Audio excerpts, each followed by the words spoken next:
एकविसावे शतक, विज्ञानाचा सुवर्णकाळ. आज माणसाने चंद्रावर पाऊल ठेवले आहे आणि अवकाशाची रहस्य उघडली आहेत. पण भक्तांनो, आपल्याच महाराष्ट्रात एक अशी जागा आहे, जिथे विज्ञानाचे सारे नियम मोडीत निघतात.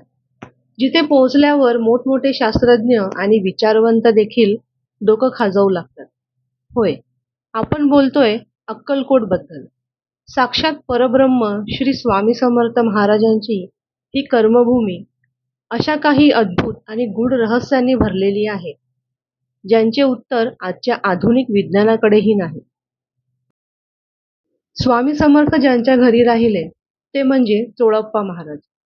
आजही चोळप्पांच्या घरात स्वामींनी वापरलेल्या वस्तू जतन करून ठेवल्या आहेत. अनेक संशोधकांनी तिथे इलेक्ट्रोमॅग्नेटिक लहरी मोजण्याचा प्रयत्न केला. त्यांना असे आढळले की त्या विशिष्ट जागेत ऊर्जेची पातळी सामान्य जागेपेक्षा कित्येक पटीने जास्त आहे. काही संवेदनशील भक्तांना आजही तिथे गेल्यावर अंगात विद्युत लहरी धावल्याचा किंवा स्वामींचा प्रत्यक्ष हात पाठीवर असल्याचा अनुभव येतो. हे केवळ मानसशास्त्र नसून ती एक जिवंत ऊर्जा आहे, जी आजही तिथे कार्यरत करते. दुसरा चमत्कार, वटवृक्षाची चुंबकीय सकारात्मक ऊर्जा. वटवृक्षाची अजरामर ऊर्जा. अक्कलकोटमधील ज्या ऐतिहासिक वडाच्या झाडाखाली स्वामी 22 वर्षे बसले, ते झाड सामान्य नाही. अनेक संशोधकांनी आणि मानसोपचार तज्ज्ञांनी येथे येऊन निरीक्षण केले आहे. जेव्हा एखादी तीव्र डिप्रेशन, मानसिक तणाव किंवा आत्महत्येचे विचार येणारी व्यक्ती या वटवृक्षाच्या सावलीत येते, तेव्हा अवघ्या काही मिनिटात तिच्या मेंदूतील लहरी शांत होतात. विज्ञानाकडे या झाडापाशी असणाऱ्या अथांग पॉझिटिव्ह इलेक्ट्रोमॅग्नेटिक एनर्जीचे अचूक स्पष्टीकरण नाही. अनेक लोकांचे कॅन्सरसारखे असाध्य आजार या वटवृक्षाला प्रदक्षिणा घातल्याने बरे झाले आहेत.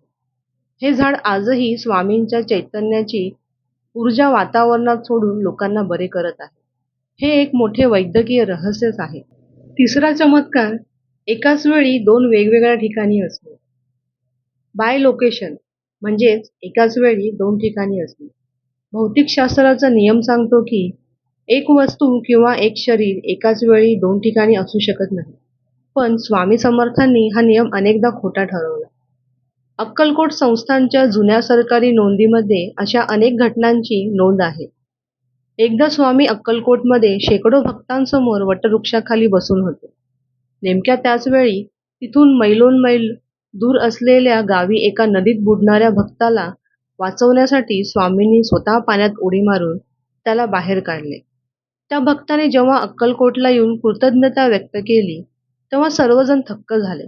कारण स्वामी त्या दिवशी अक्कलकोट सोडून कुठेच गेले नव्हते. स्वामी एकाच वेळी दोन शरीरे कशी धारण करायचे, याचे उत्तर विज्ञानाकडे आजही नाही. तुम्ही अक्कलकोटला कधी गेला आहात का? तिथे गेल्यावरती तुम्हाला स्वामींचे असे काही अनुभव आले असतील तर कमेंटमध्ये नक्की शेअर करा. चौथा चमत्कार म्हणजे हिंस्र प्राण्यांचे शांत होणे. स्वामींच्या दरबारात केवळ माणसेच नाही तर जंगलातील श्वापदेही येत असत. एकदा अक्कलकोटच्या जंगलातून एक भयानक पिसाळलेला बिबट्या थेट वटवृक्षाच्या दिशेने धावत आला. लोक जीव वाचवण्यासाठी सैरावैरा पळू लागले, पण स्वामी शांत बसून होते. तो बिबट्या स्वामींच्या जवळ आला. त्याने आपली गर्जना थांबवली आणि एखाद्या पाळीव मांजरीसारखा तो स्वामींच्या पायापाशी मान टाकून बसला. स्वामींनी अत्यंत प्रेमाने त्याच्या पाठीवरून हात फिरवला आणि त्याच्या कानात काहीतरी पुटपुटले. त्यानंतर तो बिबट्या कोणालाही इजा न करता शांतपणे जंगलात निघून गेला.